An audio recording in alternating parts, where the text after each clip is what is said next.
Um, Especially in the streaming scenarios, you'll hear a lot about timestamps.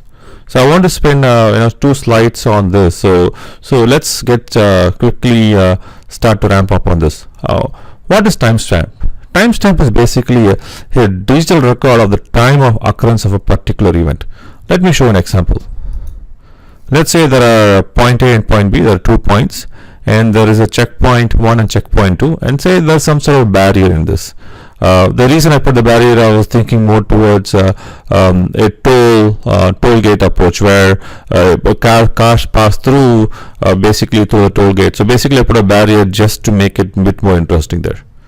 So let's say we have an object A, and object A is traveling from point A to point B, and object A is moved on a little bit, and in the checkpoint 1 we capture the timestamp of what time the object A has passed through.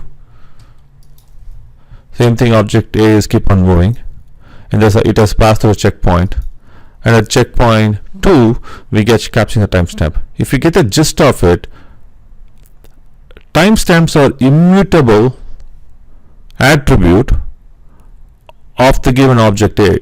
So at any given point in time, things might change within object A. It might change its attribute, it might change something, it might change its characteristics of it, but the timestamp at any given time, basically in this scenario, the timestamp at the checkpoint 1 is going to be static.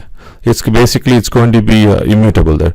The reason this is useful is when you want to run queries in a streaming data set, most of the time you will have this timestamp as your point of reference.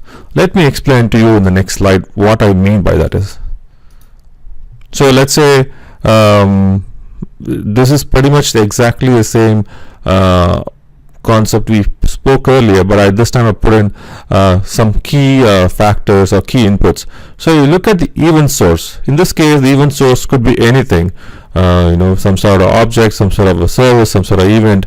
Let's not focus on that. The focus is on there is at the time of generation of the particular event, there is a concept called application time, so which is basically a timestamp. And there is also an arrival time, which basically the event is generated and it's landed into the streaming engine. So there is an arrival time.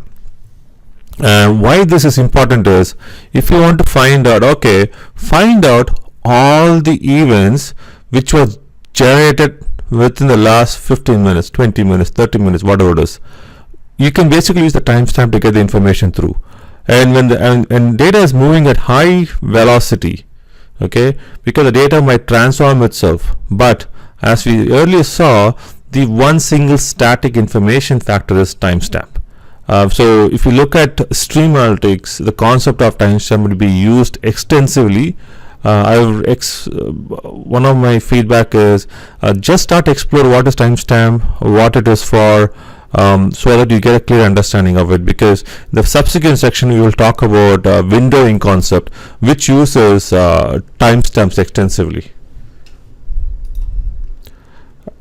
Let's continue this notion of the developer productivity. So one of the challenging things for developers is the learning curve, getting started from scratch.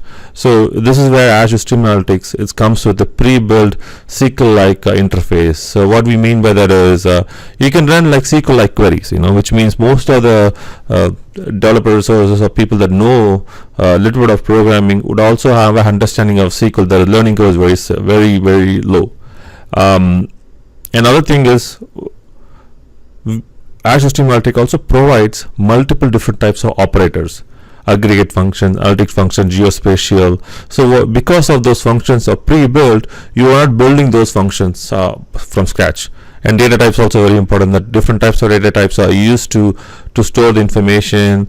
Time management, as we initially saw, let's say there is a timestamp, the date difference, daytime functions, and windowing. It's also fundamentally important when you're doing any sort of a time-based calculations.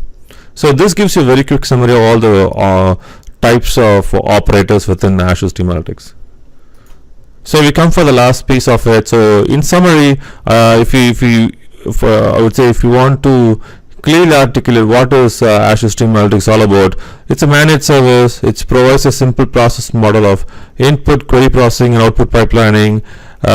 It provides a nice, simple to use SQL-like query language with rich operators. We finished this section with at this point in time. Do take the flash quiz, and thank you for your support.